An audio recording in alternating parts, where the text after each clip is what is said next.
At magandang gabi sa inyo mga kapatid mula sa Luzon, Visayas at Mindanao. Ito nga po malali. Ito nga po pala uli si Sir PT for another night of review. Kapatid, magandang gabi sa iyo. Kayong mga nag-aaral for the civil service exam, advance, good luck. At pag-aralan natin ngayong gabi kapatid, yung isa sa mga subject ng general information.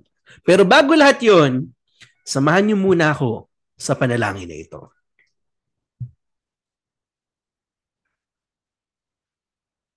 Panginoon, maraming salamat po. Salamat at hindi po kayo nagsawa na kami ay samahan sa mga pangyayari sa aming buhay. Panginoon, nagpapasalamat po kami na hindi po kayo sumira ng inyong pangako sa amin nung sinabi niyo na kung kami ay gagawa ng tama at gagawin namin lahat ng nararapat ay hindi po kami pababayaan. Ngayon, maraming salamat po sa lahat. Samahan niyo po kami ngayong gabi. Magsisimula na po kami. Amen. Mga kapatid, muli magandang gabi sa inyong lahat. Now, ang topic natin ngayon ay yung Code of Conduct and Ethical Standards for Public Officials and Employees. Now, ano po yan, sir? Ito po yung Republic Act 6713. Okay? So, again, RA 6713. Sir, bago tayo magsimula, ano ba talaga yung batas na yan? Hello, good evening sa inyo, Ayagan, Junimi, Carl, Mayet, Jovir. Good evening sa inyo, Reben, mga kapatid, Benjamir. Good evening, Shaina. Sino pa? Good evening sa inyo. Michael, Justin, Sherry, good evening. Now, kapatid, I want you to listen carefully. Sir, para saan po itong batas na ito? Simplihan lang natin. Ang batas na ito ay sa tamang pag-uugali, kung ano daw yung tamang pag-uugali ng isang public official and employee. Again, good evening sa inyo, Jessa, Rosemary, Leah, Brian, Louie J. Rica, and Lito. Good evening sa inyo mga kapatid. So, ngayon, ito po yung laman ng batas. Mahaba at marami yan. Good evening din sa iyo, Shaina. Now, kapatid, hindi lahat yan lalabas. Ang mga lalabas lang dyan karamihan, itong mga nakakulay pula. Yan po yung mga importanteng part ng batas. At yan yung karamihan na i-discuss natin ngayong gabi. Now, again, sir, para saan yung batas na yan? Bakit yan create? Again, kapatid, ginawa yan para sa mga to. Alam mo yung papasok ka pa lang ng munisipyo, ng city hall na manghingi ka ng tulong or form o kaya pupunta ka, mag-a-apply ka for ID, PhilHealth, Pag-ibig at kung ano pa. Lahat ng parte ng Pilipinas, hindi ko alam, magkakamukha talaga sila. Tangina, pagpasok mo pa lang, akala mo kapatid, sinisira mo yung araw nila dahil sa presensya mo. So, di ko alam kung namumukhaan nyo sila, pero sila po, yung mga wala sa tamang asal na government employees. Magkakamukha talaga sila. Ewan ko kahit sa parte ng Pilipinas, maniwala ka sa akin, ganyan at ganyan ang mukha nila. Now, kapatid, itong batas na ito ay ginawa para hindi po i-take advantage ng mga officials and employees yung kanilang posisyon. Muntik na ako mabalunan, sir, sabi ni ACL. Sabi ni Ma Jezabel, laro ka, sir. Para po hindi nila i-take advantage yung posisyon nila.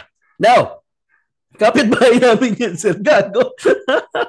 Now, kapatid, hindi lang naman government employees, saklaw po lahat mula sa PNP, sa Bucor, sa Army, sa Fire and Penology, halos lahat po ng mga government officials natin na nagtatrabaho sa gobyerno ay saklaw ng batas na ito. Ibig sabihin kapatid, lahat ng ituturo ko sa inyo ay alin?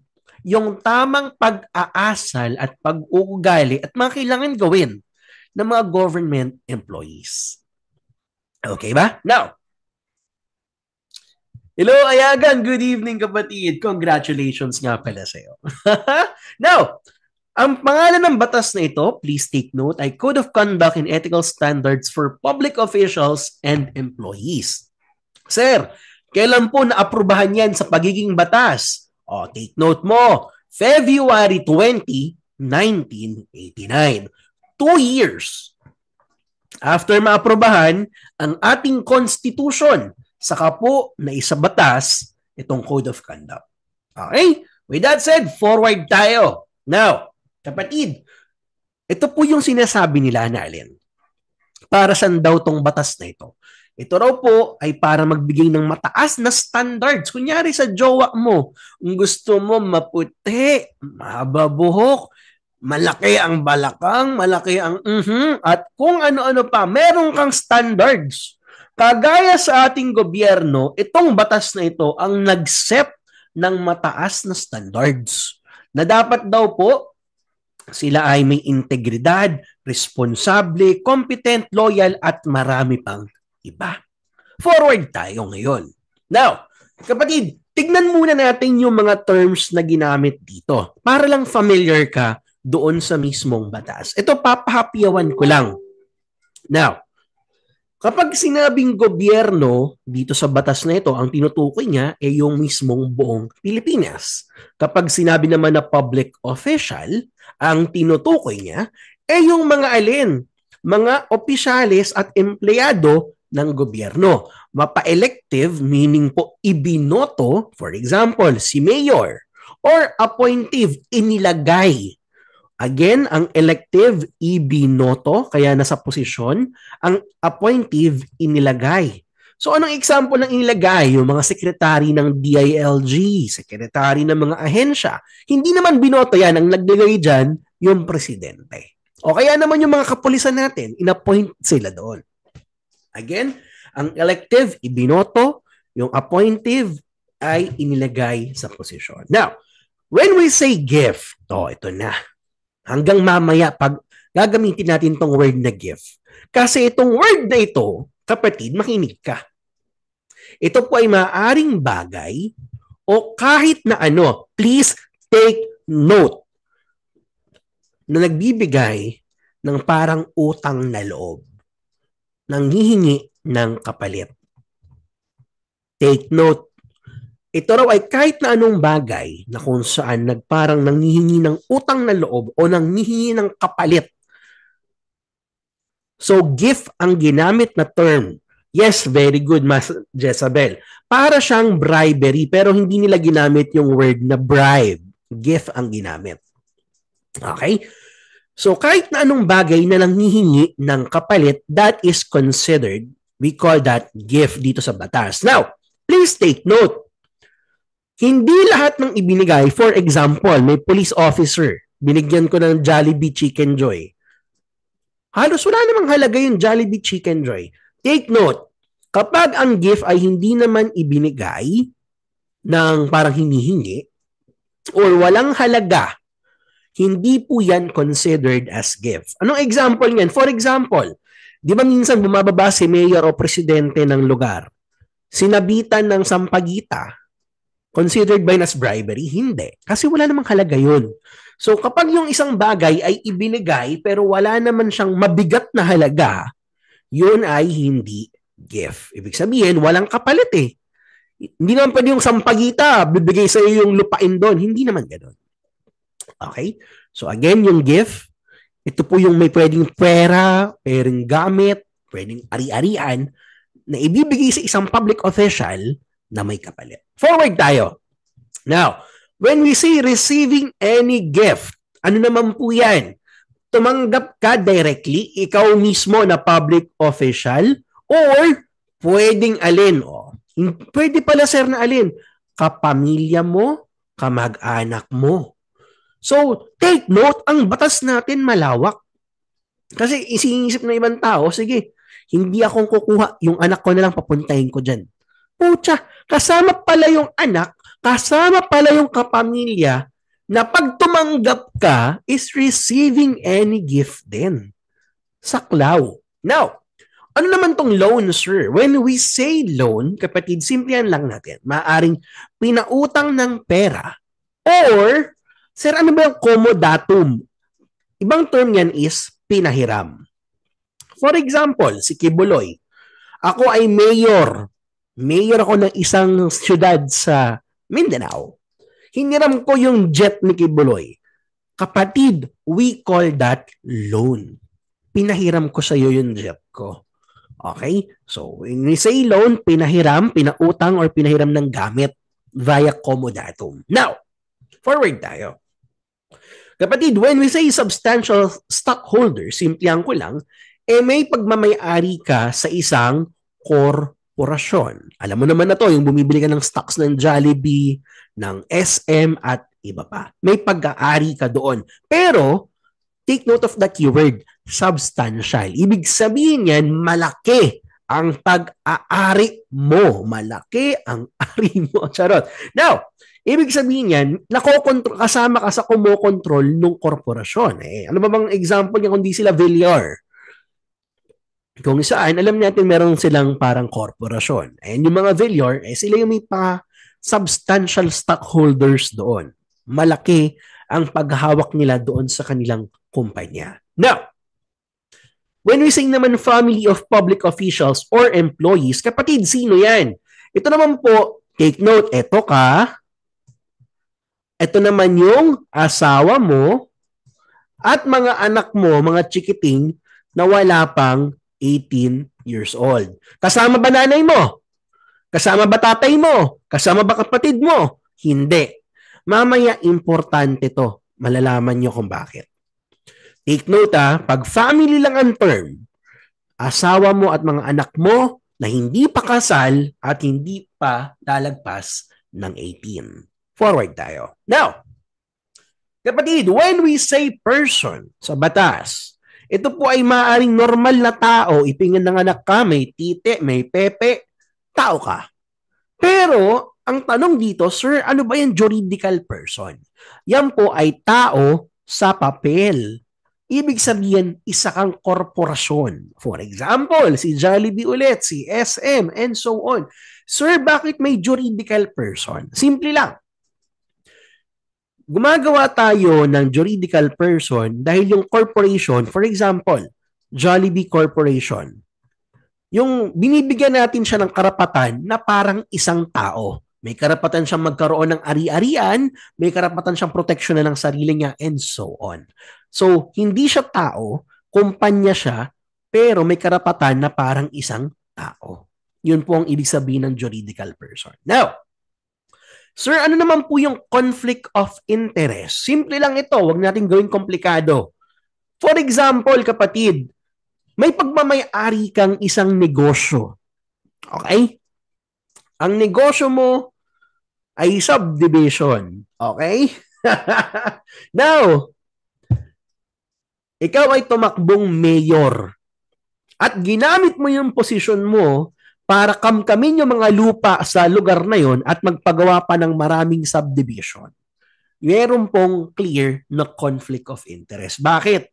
Nagkakaroon po ng conflict of interest kapag yung iyong posisyon sa gobyerno ay alin, pwede mong gamitin para makapanglamang. Ulitin ko. Ito pong posisyon mo sa gobyerno ay pwede mong gamitin para makapanlamang sa iyong negosyo, sa iyong ibang parte ng buhay. Ibig sabihin nito is, pumasok ka sa gobyerno para manglamang. Merong conflict of interest. Mahaba ang definition yan, to be honest. Kailangan daw substantial stockholder or may business ka, pero simple lang kasi ang ibig sabihin yan eh.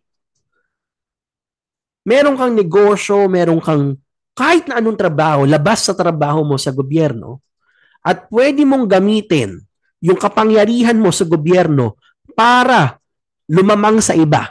Yun ang conflict interest. Tandaan mo, kapag ginamit na ang kapangyarihan para manlamang, may conflict of interest doon. Okay? Forward tayo. Hayop ka, Josephine. Now, kapatid, sir, ano po yung divestment? Kabaliktaran yan ng investment. Ang investment, nagpapadami ng kayamanan, nag-iipon. Ang divestment, nagbibitaw ng kayamanan or tinatanggal ang kayamanan niya. For example, kanina di ba may conflict of interest? So, ang nangyayari, hindi ka pwedeng tumakbong mayor kasi yung negosyo mo, pwede ka makapanglamang. Para makatakbo ka at hindi ka masilip ng civil service, ay idadivest mo yung iyong negosyo. Ang gagawin mo, bibitawan mo yun, ibebenta mo yung stocks mo or ipagkakatiwala mo na sa iba. Sa ganong paraan, yung posisyon mo ay hindi mo magagamit pang abuso. Sir, ano ulit? Hindi ko gets? Simple lang. Bibitawan mo yung ibang negosyo mo, yung stocks mo sa isang korporasyon or kahit na ano na pwedeng magkaroon ng conflict of interest sa posisyon mo sa gobyerno. Sinisigurado ng conflict of interest at divestment na dapat yung mga public official natin na uupo ay hindi gagamitin sa katarantaduhan yung kanilang kapangyarihan. Forward tayo. Ito naman, relatives. Kanina lumabas si family. Sir, anong pagkakaiba ng relatives sa family? Sabi ko sa inyo, magkaiba yan. Itong relatives, kapatid, hanggang 4th civil degree sa dugo or in-laws. So hanggang pinsan kadalasan. Take notes, ito hindi lang kasama yung asawa mo, mga anak mo, kasama na yung tatay mo, nanay mo, pinsan mo, tita mo, at iba pa. Maaaring isa dugo or in-laws. Yes, ganun ang ginagawa nila, May Rose. Kaya nakakalusot. Divestment ang tawag dyan. Now, ito po yung terms. So, nilagay ko dyan. Naway maaral mo, kapatid. So, forward tayo. Now, dito na tayo. Ang mga tamang ugali ng mga public official and employees. Ano ba dapat ang ugali nila? Tignan natin. Una sa lahat, dapat po inuuna nila ang publiko o taong bayan. Take note, meron na po akong hinighlight dyan. Inuuna dapat ng mga public official and employees ang publiko kesa pang sarili. Ito'y napaka-importante, lalo na nung pandemya na nagbibigayan ng ayuda, si barangay captain, nandoon lahat ng pangalan ng kamag-anak niya, nandoon lahat ng kamag-anak niya at kaibigan, pero yung taong bayan, nasa dulo, tapos paubos na yung listahan. Inuna nila yung personal na interest kesa sa publiko. Sabi sa batas, dapat daw inuuna ang publiko at dapat daw hindi nagsasayang ng pondo at tayo ay katiwa-tiwala at matipid bilang public official. At take note, dapat ikaw ay professional. Dapat napakagaling mo doon sa ginagawa mo. Pinag-aralan mo, may talino ka, at nag-training ka doon sa posisyon mo sa gobyerno. Okay? Next! Ito importante kasi wala na ito ngayon, Hardos. Totoo sa tao at all times. Justness in sincerity. Yan po yung keyword. Now, yung justness and sincerity, kapatid, wala na tong ibang keyword eh. Dapat sila ay totoo sa mga mamamayan. Alam mo yung for example nito, not to bash, pero meron kasi tayong ibang mga miyembro ng ating kapulisan na hindi nagtatrabaho ng maayos. This is on my own experience. So, ano nangyari? One time, nag-report kami sa PNP. Hindi ko na sabihin kung saan. Nakita namin yung desk officer nung nag-ML. Kapatid, ilang beses kami parang, sir, papablatter kami, ganito, ganyan. Parang kami pa yung nakakabala sa ginagawa niya. Alam mo yun, sa barangay, ganito rin kadalas, may mga ganitong instances din. Hindi dapat gano'n na kung saan bibigyan nila ng take note, kapag yung nagpunta doon, mayaman. Kapag yung nagpunta doon, sikat. Tingin mo ba hindi nila papansinin yun? Kapag normal na tao ka, ano nangyayari? Kadalasan hindi ka papansinin. Pero kapag nalaman nila kamag-anak ka ni ganito, nalaman nila mayaman ka, Diyos me, dun ka lang i-entertain most of that time. Hindi dapat ganun, na dapat ang public officials natin and employees, walang discrimination at hindi nagbibigay ng pabor dahil lamang ka. So, yun po yung justness and sincerity, kapatid. Forward tayo. Now, political neutrality, simple lang. Paliwanag ko sa iyo, ayan na yung keyword. Dapat, kagaya ng AFP, nag-utos si Pangulong Duterte noong nakaraan, hindi siya Pangulo, former, na dapat daw gumagawa ng paraan, tinanggihan siya ng AFP. Bakit? The AFP or yung mga public officials natin dapat neutral. Walang kinakampihang politiko. Regardless na kung sino pinaniniwalaan mo, walang kinakampihan. Dapat ang mga public official and employee. Now, sunod, responsiveness to the public. Ano naman po yan? Nandiyan na yung keyword. Adequate service. Sapat na tulong, kapatid. Hindi lang sapat na tulong. Ano pa yan? Dapat yung ating public officials and employees, kapatid, nakikipag-usap ng maayos, clear and understandable, nagbibigay ng maayos na impormasyon, tinuturo yung mga dapat. Ito yung ideal. Pansin mo, puro ideal, no? Kasi ang layo sa tunay na buhay. Na sana kung ito nga pala yung tunay na nangyayari, ang ganda sana ng Pilipinas. Pero, hindi ito nangyayari. Kadalasan. Adequate service to the public, nagbibigay ng tamang tulong, nagbibigay ng alin, sapat na tulong sa publiko. Yun, kapatid. Ito po yung responsiveness to public. Hindi po kailangan ng red tape, hindi na kailangan magbayad para mauna sa pila, and so on. Forward. Now, kapatid, take note of nationalism and patriotism. Nandyan na po yung keyword. Ano naman po yan? Take note of this. Dapat daw loyal sa ating bansa at mga mamamayan. At ito yung importante. Willing ipaglaban ang kalayaan ng Pilipinas sa mga mananakop. Importante po yan, ha? Next, commitment to democracy. Ayaw natin ng authoritarian, ng diktador. Gusto po natin ng democratic way of life bilang public official and employee at naniniwala tayo na ang civilian ay above and over the military. Yun po ang commitment to democracy. Forward tayo. At pinakahuli, simple living. Ito yung wala na halos.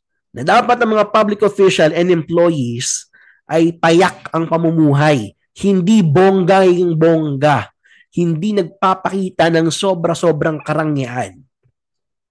Dapat payak at appropriate sa kanilang income. For example, barangay captain. Pero nakita mo may sariling 10 sasakyan, 3 bahay, ang daming mga alahas, and so on. Hindi na yun payak, kapatid. Sobra-sobra na yun. Hindi na yun simple living. Okay? So, dapat daw ang mga public official and employee, payak ang pamumuhay according sa kanilang sweldo at posisyon, hindi bonggang-bongga nagpapakita ng yaman.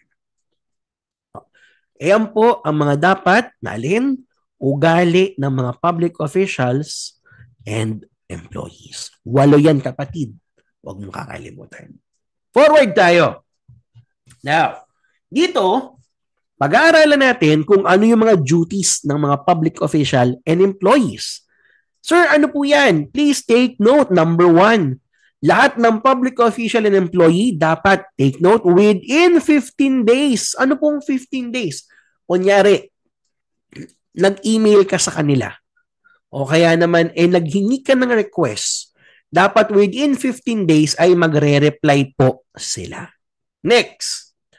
Ano naman po itong annual performance report? Take note mo yung kulay pula na dapat within 45 working days, take note, bago matapos ang taon, yung mga ahensya ng gobyerno ay nagsasubmit ng mga accomplishment nila, ng mga nagawa nila. Okay? Itong letter A, dapat nagre-reply sila within 15 days. Itong letter B, nagsasubmit ng accomplishment 45 days bago matapos ang taon. Next. Ano naman po ito? Dapat po mabilis daw ang pagpoprocess ng mga documents. Sir, paano yan? Di ba minsan nagpapapirma ka ng documents? Dapat daw hanggang 3 lang ang pumipirma. Hindi, for example, pipirma yung nasa desk, pipirma si supervisor, si manager. Tatlo lang. Hindi na kailangan pipirma si mayor, si vice senador, si governor, si president. Ang tagal nun. So, hindi daw dapat lalagpas ng tatlo ang pipirma para mabilis na mag-process yung documents. Okay, now, take note. Ano naman po yung kasunod? Lahat daw dapat ng public official and employee na dapat sila ay naka-duty ay tutulong ng mabilis at ng maayos sa ating mga mamamayan. Oh my God, hindi ito nangyayari. Diyos mio, Marimar. Pilipinas kong mahal. Letter E, ano naman po ito? Ito naman po kapatid, pag nag-request ka ng document, dapat daw po accessible sa mga mamamayan pero within reasonable working hours. So, kadalasan yan, 8 to 5. Yan po ang schedule ng mga government natin. Kapag magre-request ka ng mga iba't ibang dokumento, kailangan ibigay sa'yo. Okay? So, yan po yung kanilang mga duty ng ating mga public official and employees. Ito yung mga duty nila na hindi dapat nila hindi sinusunod. Dapat ginagawa nila lagi. Nagre-reply, tanungin kita, gaano katagal bago sila mag-reply? Sagot! Gaano katagal kung nakikinig ka, kapatid? Gaano katagal bago sila mag-reply? Anong month? May binigay ba akong month? Wala 15 working days. Very good, Mark Angelo Hines. Okay, King Patrick. Dapat 15 working days. Wag lang pong days. Kasi anong pagkakaiba nun? May Sabado-Linggo. Hindi working days ang Sabado-Linggo. Importante na 15 working days ang sagot mo. Bakit? Sa exam, ang choices doon, 15 days. 15 working days. Kapatid, kung 15 days ang sinagot mo, mali yan. Kasi wala naman silang pasok yan eh. Next. Sir, kapatid, next question ko sir. Very good, Michael Sheila. Dito sa amin sir, isang buwan bago mag-reply. Hayop. Now, kailan po sila dapat nagsasubmit ng accomplishment report? Very good. Pero kulang ang sagot nyo. Anong within 45 working days? Kulang yan. Kulang yan. Okay, very good. Kulang ka ng konti, Christian. Okay. Johanna Maldiok. 45 working days from the end of the year. Before the end of the year dapat. Very good, Mark Angelo Hines. Very good, Rodelia. Shem, Floyd, Josephine, Jezabel, Michael, at Tristan. Very good. Now, last question bago tayo mag-proceed. Ilan dapat ang pumipirma sa dokumento para mabilis lang i-process ito? Okay, very good. Not more than 3 signatory. Mark Angelo Guinness. Hindi pwedeng 3 lang ang sagot mo dito. Dapat not more than 3. Kasi bakit? Ang ibig sabihin ng not more than 3, pwedeng 1, pwedeng 2, pwedeng 3. Basta hindi lalagpas sa 3. Kung ang sinagot mo 3, ibig sabihin, dapat lahat ng dokumento 3 lang. Diba? Hindi pwede yun. So, not more than 3. Very good mga kapatid. Salazar Rogelina humabol. Good evening sa iyo kapatid, Mac Brian. Forward na tayo. Sir, ano naman yung mga bawal gawin ng mga public official and employees? Yung mga bawal naman tayo ha. Una sa lahat, ang mga public officials and employees ay walang karapatan na manghingi at gamitin ang posisyon nila para kumuha ng financial or material interest. Kumuha ng pera, sasakyan, bahay, kapalit ng kanilang pabor, kapalit ng kanilang duty. Alam mo nang ibig kong sabihin dito, kapatid? Na kung saan, for example, si Mayor, anong ginawa? Binigyan ng Fortuner si Mayor. Anong ginawa?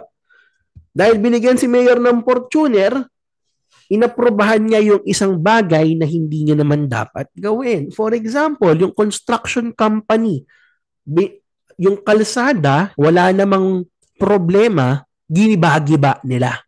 Bakit? Kasi gagawa sila ng pera. Alam niyo naman na yung tinutukoy ko. So, bawal po yung ganun, kapatid. Forward! Ano naman po ito?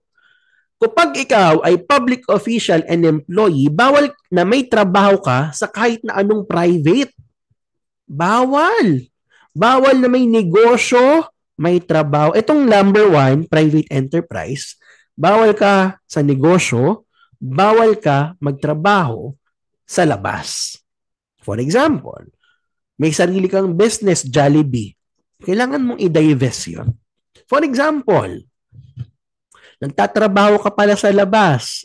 Ito yung na-issue si Isko, di ba? Nagmo-modeling siya kahit mayor na siya ng Maynila. Ang private practice ay almost hindi pinapayagan. Pero syempre, hindi naman nasusunod lagi ang ating batas. Next. Ano naman po ito? Bawal kang mag-recommend ng tao sa private enterprise. Sir, anong ibig sabihin yan? Ito po ay technique ng mga trapo. Kung saan, di ba nga, bawal sila. Kasi sabi ng 1 and 2, bawal sila eh. So maglalagay sila ng isang decoy, kunwaring tao, na siya yung tatanggap ng pera, siya yung tatanggap ng tongpats, ng mga patong-patong doon sa mga proyekto. So instead na ikaw directly yung tatanggap, magpapasok sila ng tao doon sa private enterprise para siya yung tumanggap. Bawal po yan. Okay? Forward tayo. Now, sir, naman tong confidential information. Simplihan ko lang, kapatid. Pag ikaw ay private, ay public official and employee, bawal ka pong magbigay ng kahit na anong impormasyon na alin pwedeng makasira sa ating bansa or ano po, magbigay ng advantage sa iba. So, ano ibig sabihin yan? For example, nagkaroon ng usapan na aatakihin ng SAF-45 sa Mindanao, yung kalaban, di ba? Kupal ka. Sabi mo doon sa isang kalaban, bigyan mo ako ng 5 milyon, bibigyan kita ng sobrang importanteng impormasyon. Binigyan ka ng 5 milyon, ngayon, inisplok mo yung ating mga pulis. Ano nangyari? Di ba nadali? So, kahit na anong impormasyon na kung saan pwede tayong madali at tinake advantage mo kasi secret yung impormasyon eh. Ibinenta mo o inilabas mo.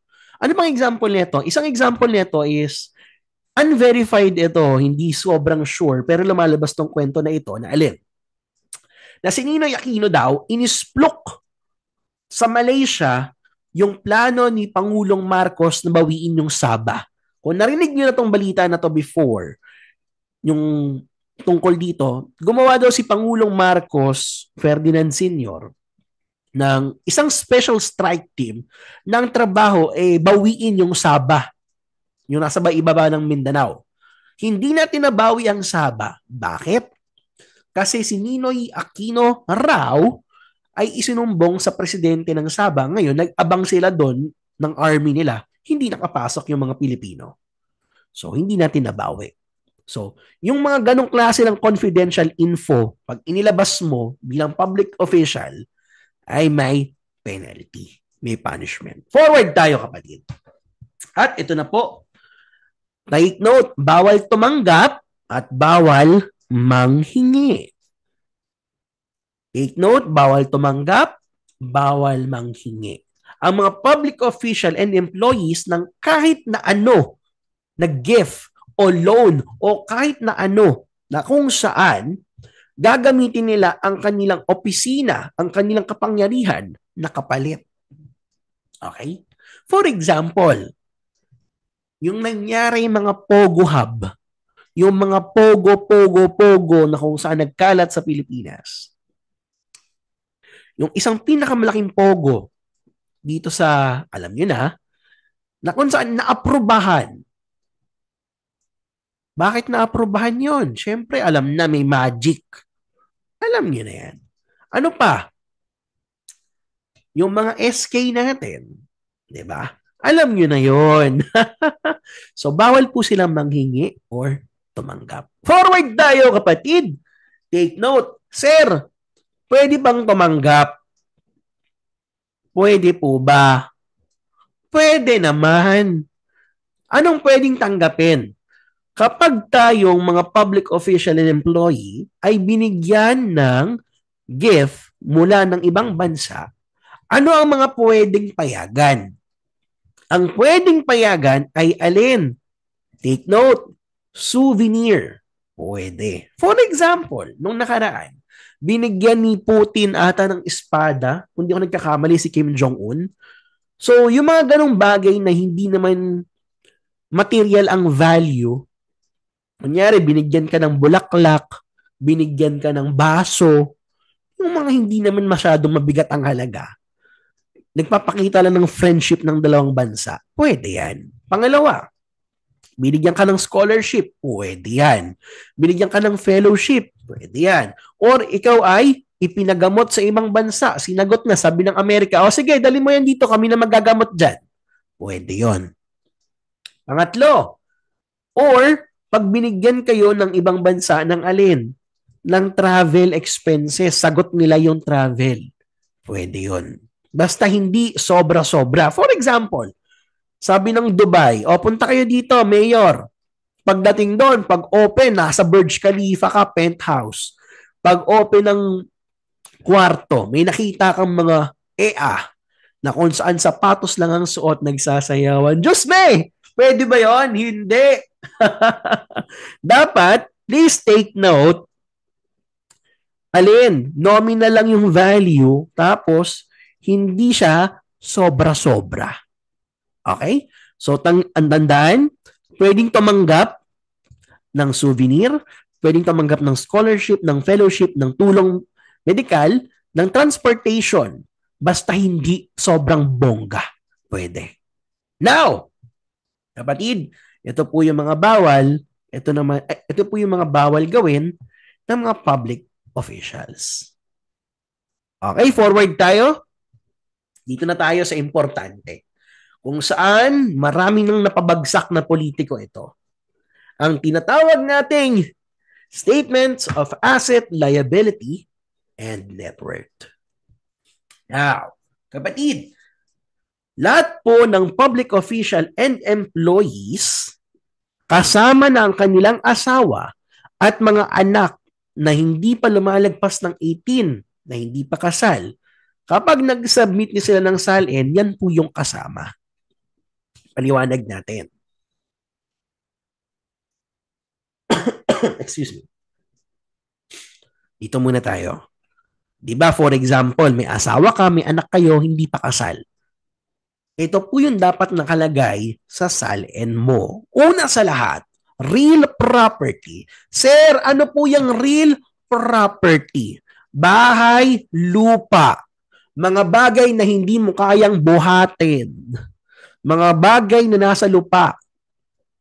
Okay, real property. Sunod, personal property. Anong po ito? Mga alahas mo, sasakyan mo, motor mo, at iba pa. Mga paintings na mahal and so on. At kasama dito yung mga investments mo sa mga korporasyon, yung pera mo sa kamay o pera mo sa bangko, at iba pang mga asset. Ano pang kasama sa SALN? Lahat ng utang mo. Liabilities. Yung bahay mo ba hulugan? Kotse mo ba hulugan? Dapat naka-declare. At, ito importante, mga business interests mo. Kanino kang publiko o politiko nakakonect? Sinong mga politiko ang mga kakonect mo? Sinong mga negosyante ang mga nakakonect sa'yo? Dinedeklara lahat yan dapat sa SALN. Okay? May kaso ba, sir, pag hindi magpapasa? Yes, kapatid. Required kasi yan. Then ay violation ng RA 6713. Now, kapatid, sino ang mga magsasubmit ng SALN? Please take note. Lumalabas kasi sa exam. Una, mga public official and employees. Lahat sila. Maliban dito sa tatlo. Sir, sino po ba yung mga nagtatrabaho sa gobyerno na hindi kailangan mag-file lang SALN? Una sa lahat, those who are working under honorary capacity. Pangalawa, those that are laborers. And pangatlo, those that who are casual or temporary workers. Ito pong mga ito, kapatid, hindi po sila required mag-file ng SALN. Pero kung ikaw ay alin, plantilla na, nandun ka na sa posisyon, kung ikaw ay mayor na, barangay captain na, o kahit nasaang posisyon ka at wala ka sa tatlong ito, ikaw ay required mag-file ng SALN. Yes po, recorded po ito at i-upload ko sa YouTube natin after. Forward tayo. Now, sir, nasagot na natin yung sino magfa-file at ano ang fina-file. Sagutin natin kung ngayon kung kailan fina-file. Fina-file po ito, please take note, 30 days pagkaupo mo sa posisyon at taon-taon on or before April 30 at 30 days after mong mawala sa posisyon. Ulitin ko ha. Kailan po nagpa-file lang sa SALN, sir? 30 days pagkaupo, taon-taon every April 30 before, on or before, at 30 days pag alis mo sa posisyon. Okay? Forward tayo. Divestment. Kapatid, simple lang naman ang divestment. Naipaliwanag ko na ito kanina. Kung ikaw ay public official and employee, ayaw natin na may conflict of interest. Bakit? Kasi pwede mong magamit yung posisyon mo para makaabuso. So, kapag ikaw ay public official and employee at nakita na alin, may conflict of interest, kailangan mong mag-resign saan? Sa mga posisyon mo, saan? Sa mga private businesses.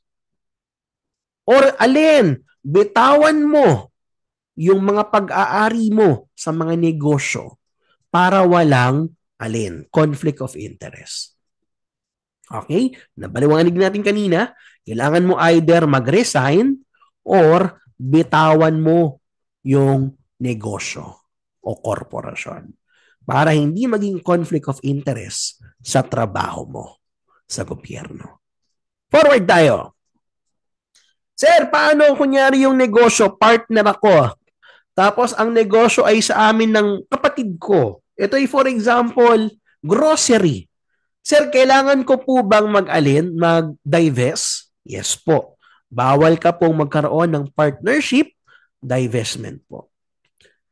Take note, hindi applicable ang divestment dun sa binigay ko kanina. Honorary capacity, laborer, casual and temporary worker. Okay, forward tayo. Ito na po ang huli kung saan isa sa pinaka-importanting part ng batas na ito. Ano po yun? Lahat po ng hindi sumusunod sa mga laman nitong batas ay alin? Magbabayad po sila ng at least 6 na buwan ng kanilang sweldo or pwede po silang masuspinde ng 1 taon at pwede silang matanggal depende sa bigat ng kanilang ginawa. Maipapangalan sa anak pwede, sir. Yes, divestment yung ganun. Technically, sa batas, pwede yan. Parang baliw nga no? Isipin mo, nag-resign ka, ang ginawa mo, binigay mo sa anak mo, ganun pa din, ikaw pa rin nagpapatakbo. Ganun sa tunay na buhay eh. So, kapatid, yan ang mga penalties mo. 6 na buwan na sweldo, ang iyong fine, tapos, pwede kang masuspend hanggang 1 taon or matanggal kapag hindi mo sinunod ang RA 6713. Also, take note, pwede ka pong matanggal sa posisyon mo agad-agad sa kahit na anong hindi pagsunod sa RA 6713. Yung ibang tao akala putyo-putyo lang tong batas na to, pero tignan mo kahit na anong hindi pagsunod sa RA 6713, pwede ka agad matanggal. Diba? Isipin mo, take note munisipyo, nag-request ka, umabot ng alin? Lagpas 15 working days, umabot ng 20. Violation po ba yun, sir? Yes. Pwede kong ireklamo yun, sir? Yes. Sir, bakit walang nakukulong dito o natatanggal? Simple lang, walang nagre-reklamo. Kasi bakit? Hindi nila alam ang batas. O ngayon, ikaw, alam mo yung batas, pwede mong ireklamo ngayon yon. Diba? So, Saan pwede magreklamo, sir? Sa civil service, kapatid. Now, sir, sino pa po ang mga pwedeng madali maliban sa public officials? Ang batas na ito ay for public officials and employees. Pero, alam mo ba, na yung mga private individual na kung saan tinatawag nating kasabwat, pwede rin silang makasuhan ng RA 6713. And with all that said, kapatid, maraming salamat sa pakikinig. Di ba, simple lang yung review, mabilis lang. Kasi yung iba, ayoko kasi nagtuturo ganito Ayoko sa lahat yung gantong turo. Any violation hereof proven in a proper administrative proceeding shall be sufficient. O kaya, any violation hereof. Tangina, no? Nagbayad ka para sa magtuturo. Ang ginawa, binasahan ka. Leche! So pag nagtuturo kasi ako, gusto ko, direct to the point, madaling ma-absorb, and maintindihan mo agad. I-Englishan ka pa, akala mo nagmamatalino, mukha lang lalong tanga, di ba? So gusto natin basic, madaling maintindihan. With all that said, mga kapatid, sir, kailan pa ang CLE mag-start? Mag-i-start na tayo agad soon. Inuna ko lang tong civil service. Mga kapatid, yung mga gustong mag-enroll at sumama sa review, kayo po ay welcome na mag-message to page. So, ano po yung pangalan ng page? Baka lang may nagtatanong, facebook.com/mentoring.pt. So, message nyo lang po kami kung gusto nyo sumama sa review natin for civil service at iba pa. Kapatid, pag nag-review ka sa amin, para ka nag-enroll sa 5 review center, malalaman mo kung bakit. Maraming salamat sa pakikinig.